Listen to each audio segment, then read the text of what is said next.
Continuamos en la UNED y estamos hablando de historia de las religiones. En concreto, estamos hablando del budismo. Y vamos a ampliar este tema. En el budismo, según sus varias formas, se reconoce la insuficiencia radical de este mundo mudable y se enseña el camino por el que los hombres, con un espíritu devoto y confiado, pueden adquirir ya sea el estado de perfecta liberación, ya sea la suprema iluminación, por sus propios esfuerzos o apoyados en un auxilio superior. El budismo, concebido en Asia y extendido por toda ella, el budismo es la expresión histórica de un ideal humano universal. Ofrece al individuo y a la sociedad un sistema de pensamiento y de conducta basado en el análisis de la existencia influida y limitada por las circunstancias exteriores. Su sistema requiere el máximo esfuerzo humano para lograr la libertad y alcanzar así una existencia perfecta. Los budistas del sur hablan del Buda Sasana, o enseñanza, doctrina, disciplina o religión de Buda, que es lo equivalente a la palabra moderna budismo. El pensamiento de Buda no es totalmente original. Durante siglos aparece en la India una lucha entre concepciones que se esfuerzan para abrirse paso. Existe una cierta budificación de las instituciones, ideas o sentimientos que eran plenamente de carácter hindú y que influyen en la doctrina de Sakyamuni, el Buda. La misma doctrina de la transmigración de las almas y de la acción y recompensa de las acciones son una refundición de las doctrinas brahmánicas. Al lado de esas dependencias, un planteamiento totalmente reformista hará del budismo una doctrina fascinante. Su antirritualismo, su negación de Dios, su alta moralidad, su pensamiento pesimista, su reacción anticasta lo harán universal, ya que rompe con muchas de las instituciones hinduistas, típicamente nacionales. El pensamiento de Buda ha sido interpretado de diferentes modos y maneras por parte de sus seguidores, por lo que en el espacio de 25 siglos ha tomado diferentes modos o familias, marcando fuertes diferencias y aún contradicciones. La fascinación que ejerció fue tal que se expandió con fuerza por toda Asia y saltó al Japón, e hizo que los hombres convirtieran al mismo Buda de un mero hombre iluminado, un maestro, en un dios. Las familias y escuelas budistas son numerosas, lo que hacen del movimiento budista algo apasionante.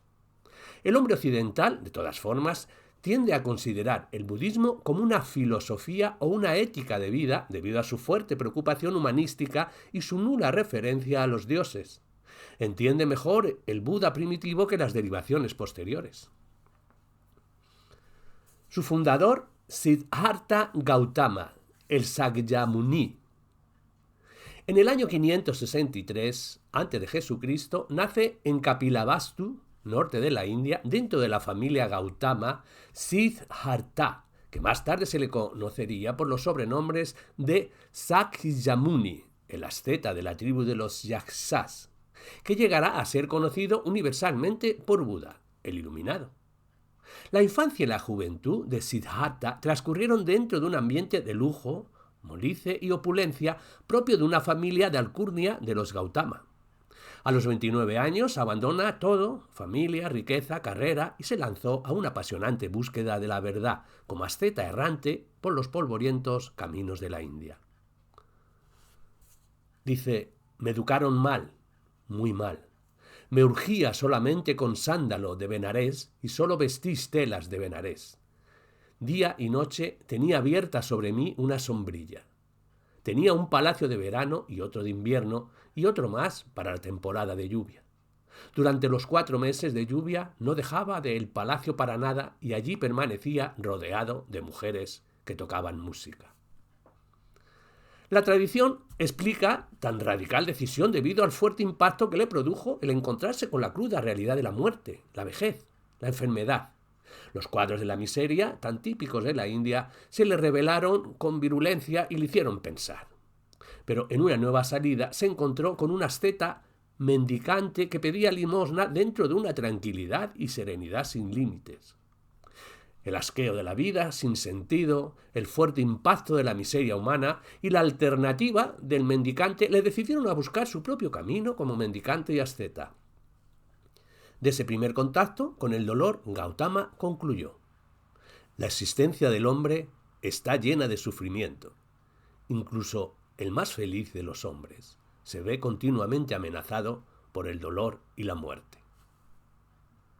Una vez regresado a su palacio, Gautama sintió una torturante preocupación. Le inquietaba con fuerza la pregunta: ¿cómo puede el hombre liberarse del sufrimiento? Pero no encontraba respuesta. Más tarde descubrió que el fasto de su vida le impedía hallar la respuesta, y se decidió a marchar, abandonando esposa, hijo y palacios. Dejó las vestiduras de príncipe y se vistió como los anacoretas. Se cortó el cabello y comenzó la vida de un monje mendicante. Hablemos de Buda el Iluminado. Pero Siddhartha Gautama, ahora convertido en el asceta silencioso de los Sakyas, los Sakyamuni, buscará en el brahmanismo ortodoxo y en otros movimientos heterodoxos como el jainismo el culto y la reflexión intelectual, y los abandona por su tremenda frialdad teórica. Luego busca en el yoga, en la dura ascesis de dominio del cuerpo que le pusieron al borde de la muerte por sus durísimos ayunos. Los monjes, mendicantes y los ermitaños se oponían públicamente al sistema de las castas. Estaban en contra de la división de los hombres en diversos grupos sociales y radicales, en contra de la doctrina por la que no se podía cambiar de casta. Predicaban, en cambio, la igualdad de derechos para todos los hombres. Dentro del fenómeno social de las castas existía el dominio religioso de los brahmanes, quienes decían: la salvación de los hombres se efectúa de manera decisiva mediante ritos, las ofrendas, sacrificios y magia que realizamos nosotros, los sacerdotes. Por eso, la salvación de cada hombre se halla en nuestras manos. Los monjes y eremitas también se oponían a esa teoría y opinaban: cada hombre realiza él mismo su salvación mediante el esfuerzo personal por una vida espiritual y moral, independientemente de los ritos y ofrendas y las magias de los sacerdotes. Un tercer punto que se oponían los monjes a los brahmanes era el de que las castas altas disfrutaban de sus riquezas con opulencia. Decían los brahmanes: nuestros bienes terrenales y el haber nacido en esta casta son méritos que hemos contraído en la vida anterior. Y los monjes, mendicantes y eremitas contestaban diciendo: todas las cosas de este mundo no son más que apariencia, que apartan al hombre de Dios. Hay que despreciarlas. Hemos de subyugar nuestras pasiones, castigar nuestro cuerpo, dirigir nuestro espíritu solamente a Dios. Gautama vivió durante 7 años entre los eremitas. En este tiempo su actitud quedó definitivamente marcada por un absoluto rechazo al brahmanismo. Junto con ellos buscaba la respuesta a la pregunta: ¿cómo puede el hombre liberarse del sufrimiento? Con ellos ayunaba, renunciaba a los placeres del mundo, de forma que casi llegó a morir de hambre. Pero no encontraba respuesta satisfactoria. Desengañado, dejó de ayunar. Los 5 ascetas que le habían acompañado, escandalizados, le abandonaron. Gautama siguió solo su búsqueda. Se da cuenta que ninguna de estas vías le lleva a la liberación y ensaya la vida media, una conducta tan alejada del intelectualismo y de la molicie como de las mortificaciones extremas. Los otros discípulos lo abandonan. Él solo, con sus 35 años, ensaya bajo una higuera a las afueras de la ciudad de Bodh Gaya, y durante 49 días esta línea de moderación y reflexión profunda. Su meditación se basa en buscarle una salida a la existencia, ya que el Siddhartha Gautama comprendió que el sufrimiento era universal. Todo es dolor. Había que forzar una salida a esa situación, una liberación. ¿Cómo puede el hombre librarse del sufrimiento? Bajo aquella higuera, la higuera de la sabiduría de la ciudad de Bodh Gaya, Sakyamuni llegó a la iluminación, a la extensión de todo deseo de vivir esa vida, y alcanzó el nirvana, la beatitud, mediante el control total de sí mismo, por la vía media. De todas formas, Buda no quiso quedarse para él solo el camino que había encontrado y dedicó 45 años en dar a conocer su descubrimiento, el Dharma, la verdad, la doctrina, la ley. Lo primero que hizo fue ir a Benarés, en busca de sus antiguos compañeros que permanecían en las prácticas del ascetismo del yoga. Allí predicó su primer y famoso sermón, el sermón de las 4 nobles verdades.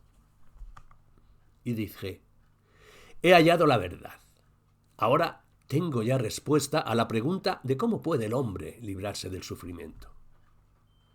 Acto seguido, Gautama dirige a los 5 ascetas la primera predicación de su nueva doctrina. Y cuando hubo terminado, los 5 ascetas le rodearon con entusiasmo y le saludaron como el iluminadísimo, el hombre que enseña el camino de la liberación del sufrimiento. Desde ahora, Gautama será llamado Buda, es decir, iluminado. Los discípulos se le van uniendo a medida que predica por la llanura de Ganges. Las túnicas azafrán de sus seguidores empiezan a ser populares y dicen mucho del impacto que obtuvo. En las épocas de las lluvias, Buda organiza la comunidad, el Sangha, de los bhikkhus, o ascetas errantes, o como diríamos en Occidente, los monjes, que estos esperaban obtener la liberación por el camino transmitido por el maestro Buda. Buda, al final, murió en Kusinagara, cerca de Nepal, en el año 483 a.C., a la edad de 80 años, alcanzando el paranirvana o extinción completa y definitiva. Su cadáver fue incinerado siguiendo la tradición india y sus cenizas repartidas entre sus seguidores que las guardaron como reliquias, enterrándolas y cubriéndolas con un túmulo o stupa, lugares que más tarde se convertirían en centros de peregrinación budista.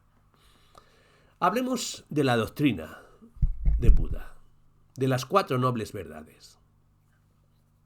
Buda es el hijo de su tiempo y de su cultura. En el sermón de las 4 verdades, el centro del budismo, usa la metodología tradicional de un médico indio. Diagnóstico, busca el origen de la enfermedad, curación y terapia, que debe seguir el paciente. Buda se presenta así como un médico universal para curar la enfermedad que aqueja a la humanidad. Hay una parte doctrinal, como es el dolor y el sufrimiento, la primera verdad, cuya causa es el ansia de vivir y de gozar, la segunda verdad, y la curación consiste en el cese de este ansia, la tercera verdad. Y hay otra parte de práctica, la terapia a seguir será el óctuplo camino, la cuarta verdad. Hablemos de estas verdades. La primera verdad, el dukkha, todo es dolor. El dolor, el sufrimiento, la imperfección es dukkha. El dolor lo invade todo y es universal. No niega la existencia de felicidad, sino que ella es impermanente y por lo tanto está incluida en el dolor, el dukkha. El hombre, en este estado de sufrimiento, debe liberarse de dicho dolor, del dolor físico, de la vejez, la enfermedad, las preocupaciones de la vida, el dolor del cambio, la felicidad pasajera del dolor, del egoísmo. El dolor minimiza al hombre y lo destruye. Es la causa de toda la infelicidad. Ahí radica la fuente. Quien se da cuenta de todo eso se da cuenta de que todo le habla de frustración. Todo es dukkha. Ahora, bhikkhus, esta es la noble verdad que se refiere al sufrimiento. El nacimiento va acompañado de dolor. La destrucción es dolorosa. La enfermedad es dolorosa. La muerte es dolorosa. La unión con el desagradable es dolorosa, dolorosa la separación del agradable y cualquier deseo ardiente que no ha sido satisfecho también es doloroso. En suma, las condiciones corporales que surgen de la adhesión son dolorosas. Esta es, pues, bhikkhus, la noble verdad respecto al sufrimiento. Segunda verdad, el taña, el ansia o la sed de vivir. El taña es el ansia de vivir. El deseo, el apego por los placeres de los sentidos, la codicia de riqueza y de poder, las ideas, ideales, es la auténtica causa del dolor. Todo es sed, todo es tanya. Ese ansia nos induce a actuar acumulando karma, que nos arrastrará al devenir de la rueda de las reencarnaciones, el samsara. Esa imprevisión o ignorancia debe desaparecer. Hay que atacar el mal en la propia raíz para verse libre del insoportable circo de la transmigración del alma. Si no se logra hacer desaparecer la causa, la enfermedad durará y aún más crecerá. El dolor, dukkha, será potenciado por ese ansia ignorante, ese espejismo que se taña, que es el taña. Ahora, esta bhikkhus es la noble verdad respecto del origen del sufrimiento. Verdaderamente es aquel deseo que causa la renovación de la existencia, acompañado por el goce sensual, buscando la satisfacción, ora allí, ora allá, el deseo por la satisfacción de las pasiones, el deseo por una vida futura y el deseo por la felicidad en esta vida. Esta, pues, hoc vicus, es la noble verdad concerniente al origen del sufrimiento. Hablemos de la tercera verdad, la nirodha, el cese del dolor, la libertad. ¿El dolor, dukkha, puede dejar de existir? ¿El hombre se puede liberar de esa realidad? Nirodha significa cese y a la vez conquista de la libertad. Es como un fuego que llega a extinguirse cuando los carbones se extinguen. Ahora esta hoc vicus es la noble verdad respecto de la destrucción del sufrimiento. Verdaderamente es la destrucción de las pasiones, de esta sed tan real, es el apartarse, el estar libre, el no detenerse por más tiempo cerca de la sed. Esta, entonces, hoc vicus, es la noble verdad respecto de la destrucción del sufrimiento. El estado de cesación de esta llama dolor es el nirvana, o estado de cesación del dolor. Tiene dos estadios: la cesación del dolor en esta vida, o nirvana, y la fase definitiva después de la muerte física, que es la fase del paranirvana. Para llegar a esa situación de felicidad permanente hay que pasar por la lucha del nirodha, o cesación del dolor, por rompimiento de la concatenación causal, el taña dukkha y el nirodha nirvana. Pero hay que precisar que el nirodha no es nihilismo, sino autocontrol interno, serenidad y ascesis. Y hablemos de la cuarta verdad, el magga, el óctuple sendero. El magga es el camino para llegar al nirvana. El camino posee 8 sendas, el óctuple camino, y no es más que una ética de la liberación, un proceder para llegar al nirvana. Es un camino lleno de exigencia y moderación. Buda huye de las mortificaciones y penitencias exageradas que nada logran y de la vida instalada y muelle que te embota y destruye. Entre ambas se abre la alternativa equilibrada que se formula así. Esta es, hoc vicus, la noble verdad respecto al camino que guía a la destrucción de la pena. Verdaderamente este es el noble camino óctuple, es decir, la verdadera opinión, la verdadera aspiración, el verdadero lenguaje, el verdadero compartimiento, la verdadera subsistencia, el verdadero esfuerzo, los verdaderos pensamientos y la verdadera contemplación. Esta, entonces, hoc vicus, es la noble verdad respecto de la destitución de las tristezas. Hablemos del triple ejercicio o óctuple camino, el tri-sika. Ejercicio primero, la conducta ética, el sila, el respeto a los seres vivos, mandamiento ahimsa, a la propiedad de otros, a su dignidad humana y comportamiento de dominio de sí mismo es básico en el budista. La ética budista es un comportamiento social basado en la finura y la delicadeza, en el respeto al otro y al pacifismo. Con ejercicios, con rectas palabras, con recta acción y con rectos medios de vida. Ejercicio segundo, la disciplina mental, el samadhi. Este estrato toca más de lleno a la interioridad individual de la persona. Es la lucha del corazón, la lucha por la serenidad interior y la concentración religiosa. Es un instrumento para elevarse a la perfección del nirvana, con recto esfuerzo, recta atención y recta concentración. Ejercicio tercero, la introspección, el paña. Este es la adquisición de la más alta sabiduría y de la emancipación espiritual. Culmina en la extinción completa de la causa de la transmigración, la rueda de las reencarnaciones, y nos lanza a la inmortalidad o nirvana. Este estrato solo es posible cuando dominamos toda ignorancia, fuente de todo dolor, con un recto pensamiento y una recta compresión. Este óctuple, el camino, brindado por Buda a toda persona que quiera seguirlo, la disciplina corporal, verbal y mental, es capaz de autodesarrollar y purificar al hombre. El nirvana. Toda la doctrina de Buda está identificada con este problema. Este constituye el centro donde conectan todas las demás explicaciones. Así pues, estudiar el nirvana es estudiar el budismo. Pero es un término difícil de explicar con claridad. El mismo Buda tuvo que recurrir a parábolas sibilinas para intentar explicarlo. La palabra proviene del brahmanismo hindú y significa extinción. Al igual que se extingue una lámpara al faltarle el aceite, el hombre, que no alienta sus deseos, apaga la causa de sus males y estos se apagan definitivamente. Entonces el hombre logra librarse de las reencarnaciones, entra en un estado de nirvana. La liberación se puede obtener aquí en la tierra, en vida, nirvana, y se puede obtener más allá de la muerte física del cuerpo una vez alcanzado el primero, el paranirvana. Son como dos fases de un mismo proceso, una provisional y otra definitiva.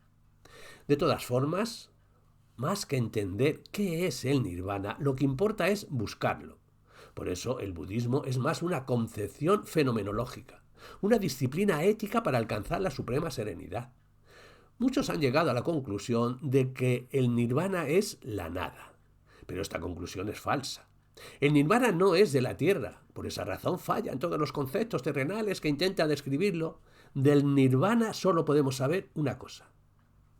Quien consigue el nirvana lo experimenta como una felicidad indescriptible. Pero si en la hora de la muerte el deseo todavía influye sobre el hombre, éste no consigue llegar al nirvana, sino que los elementos agregados que constituyen su cuerpo pasan a formar otro cuerpo, que ha de vivir nuevamente y volver a sufrir.